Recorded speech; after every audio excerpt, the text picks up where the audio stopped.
राम सिंगार भैया लड़ा है प्रधानी, सबके दूर करी है दुख परेशानी, सबके दूर करी है दुख परेशानी। राम सिंगार भैया लड़ा है प्रधानी, सबके दूर करी है दुख परेशानी। चमके लाके गली सड़क पूरा गौआ हो, चमके लाके गली सड़क पूरा गौआ हो। चाचा चाची जिताई दा चुनौआ हो, राम सिंगार के जिताई दा चुनौआ हो।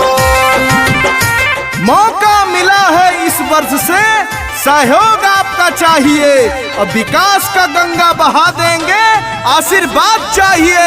राम सिंगारे भैया जिंदाबाद जिंदाबाद जिंदाबाद। अपना नेता कैसा हो, सिंगारे भैया जैसा हो।